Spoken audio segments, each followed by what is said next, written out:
Hello everyone, welcome to Gaming Input. I'm back again with another video updating you guys on what I've been playing. I've seen some positive reception to my last video, and I'm really excited that any of you guys were watching it to begin with. So I'm eager to keep this going. Like I said, it's very nice to just casually chat and talk about what I've been messing with. So, when it comes to these games, I spend a decent amount of time on investing in each and every one of them because I try to complete them as best as I can, or what I feel is comfortable with completion. So yeah, you guys are hoping to just listen along, and I'm happy to keep you guys informed. So let's start. One of the things that I did here was obviously there's a lot of live service games that I've been playing, games that don't end, which kind of messes with completing some, so thank goodness I don't have any other ones waiting for you. I've been really getting into Destiny 2 recently, and it's mostly just because of the Lightfall expansion that just came out. And I know that when it comes to Lightfall, the story was, I think, the weakest part when it came to reviews, just because, and I do agree, it wasn't very strong in the story, but I think that's more to do with the structure of Destiny 2, and the fact that it's trying to do expansions, like full-on expansions, of a bunch of new content while also trying to keep the narrative going through seasonal content, through new seasons every couple months. And I can only imagine that that's a bit of a tough balance, because you want to make sure your expansion is something meaty enough to kind of make it worth that price, because you spend a decent amount of money on a free title, you want to get some decent amount of stuff in it, especially when it comes to the narrative. But when you don't get that, you go, oh well, the story is going to have to continue because of the way the seasons work. So it's a weird balance, and while it wasn't great, I do enjoy the content or changes that were in Lightfall, to the point where I'm just having a good time with it. Specifically, the new Strand subclass has been a lot of fun. What's been nice about the way I've been playing Destiny 2, which is I would dip out of it for a good while, and then come back, and this was kind of the case. I think it's almost been more than a few months since I've even touched it. Of course, because of that, there's now a lot of stuff that I have to do, like a lot of leftover stuff that I've missed over the time. And I think that's kind of what's holding me over at the moment. At the time, some friends of mine are expressing interest in jumping into it again, which I've been doing most of the stuff solo, and that's exciting to hear because I would like some friends to kind of tackle the higher end stuff and see how that goes. But right now, there's just a lot of stuff for me to tackle, and I've been working at it through bounties and, of course, the myriad of quests that I need to complete, and just trying to complete as much as I can, because that's what I really enjoy. It's that kind of gameplay loop that I like. Of course, the gameplay has been very solid with Bungie. I've just never really had an issue with the gunplay and gameplay. The abilities are nice. The new Strand one adds a lot of mobility to it. And aside from me completely being terrible at the Crucible for some PvP stuff, I'm having a great time. And I'm going to see how long I stick with it. Maybe as these quests dwindle down, or maybe I start seeing the window of when the next season will come and see if that sticks around, or if the friends of mine come around and we're in it for the long haul. That'll definitely keep it the life going on it, but I'll keep you guys updated if that happens. Something recent that I jumped on was the Diablo 4 beta, and I'll say this right off the get-go, I'm not really a big Diablo guy. I really enjoyed 3, but it was one of those cases where I really enjoyed 3, looked online and saw that the reception for 3 was not so great, that it was dumbed down and simplified. It didn't change the fact that I really liked that gameplay loop, because I did wind up going back to Diablo 2 when it had the Resurrected, and that was actually a lot of fun as well, because I remember doing a little bit of Diablo 2 way back in the day on those ancient sites called internet cafes, but hey, basically had a great time with Diablo 3, and I'm interested to see what Diablo 4 looks like. And the gameplay loop, of course, is what keeps me going.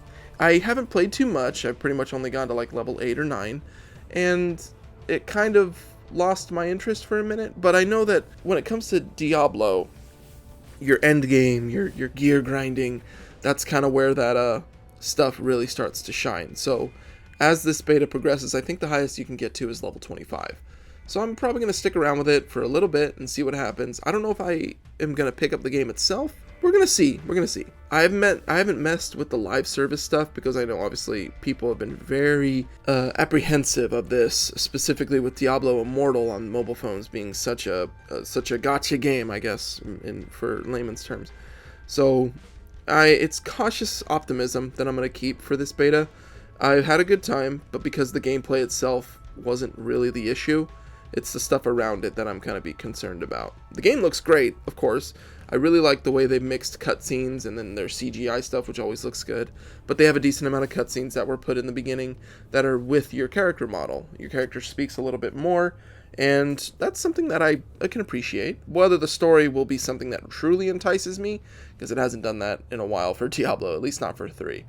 That's left to be said. So we'll keep it at that and just keep moving. As you guys know, I'm a pretty big Sonic fan, and of course, Sonic Frontiers was recently updated, and I had to try out all the stuff. It actually had a pretty meaty content update. I know for a lot of the next-gen consoles, it had like a set 60 FPS mode, which is really nice. But the other stuff I was doing was the jukebox mode, which they added a bunch of notes out onto the maps that you can go and explore, and it essentially acts as a jukebox, playing a lot of old-school Sonic music and even somewhat recent stuff as you run around the islands, which has been really nice. I know the music was somewhat jumbled when it comes to Frontiers and the fact that just this really soft piano stuff throughout most of your journey.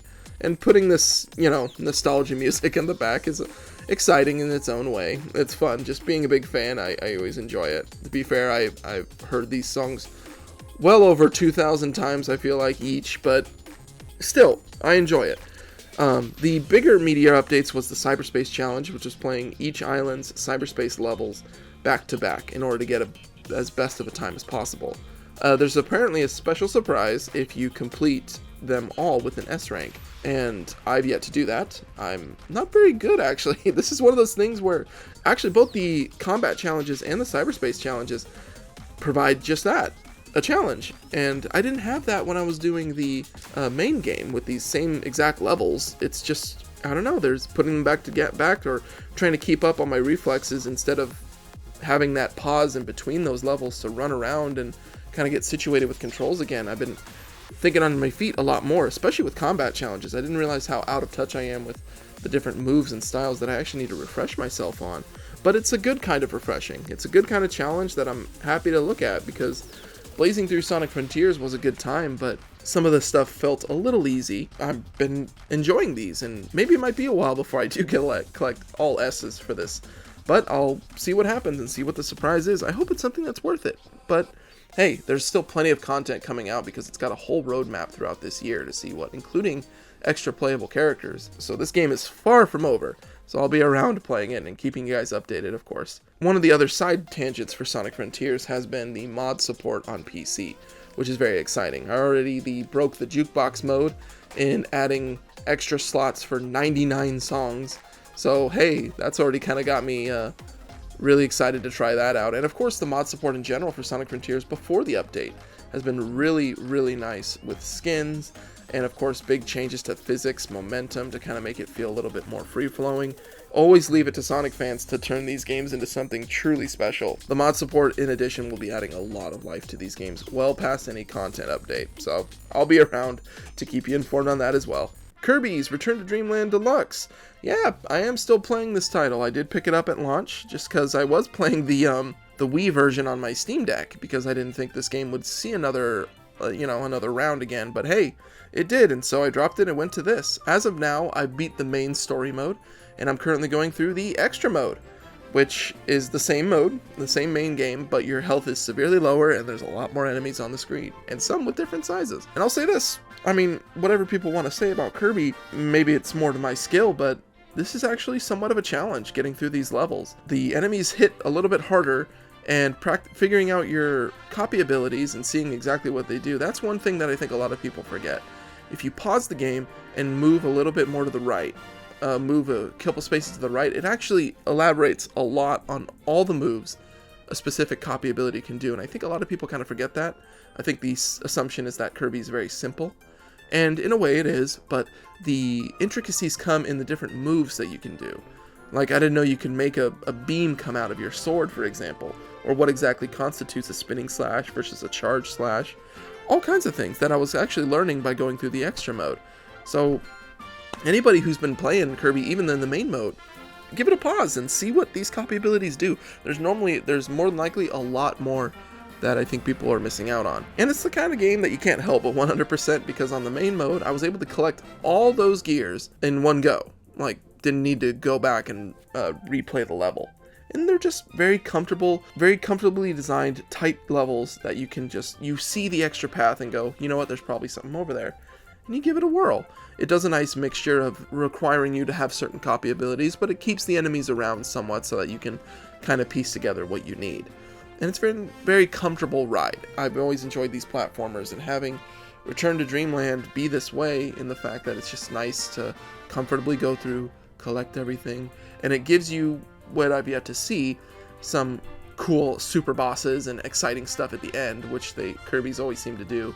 So that's why I'm actually sticking through the extra mode, and I want to see what that is. And it's been just a nice trip. You have yourself a good time and get yourself to some really cool stuff. Heck, for Kirby, sometimes disturbing stuff right at the end, but you know, we'll see how it goes.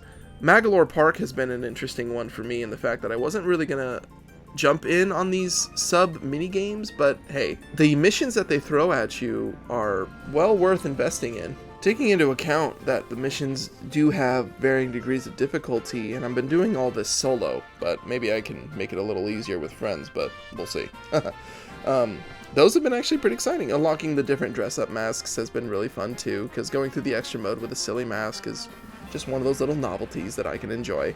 So the Magalore Park, which I thought was kind of be a little bit throwaway for me, has been actually a lot of fun. And I'm interested to see how the other stuff goes. And yeah, I'll be keeping you guys informed. I don't know how really close I am. There's a couple worlds that I still need to go through for extra mode, but hey, I'll be keeping you up to date as we move along. And yeah, we got another update all packed up and ready to go. So any comments you guys want to throw down there about what we're doing or how we're playing these games, or if you got any tips, I'm more than happy to hear it. Of course, if you enjoyed it, click like. Throw a comment down as said before. Maybe even subscribe too. We're going to be making more of these videos and other sales and stuff as well. So hey, we've got Instagram, we've got TikTok, we've got YouTube Shorts. We've got all this stuff that we're trying to do to keep you informed on sales especially. But if you guys enjoy these update videos, please sound off down there and let me know what you guys think. With that said, hope you guys have a good one, and we'll see you real soon.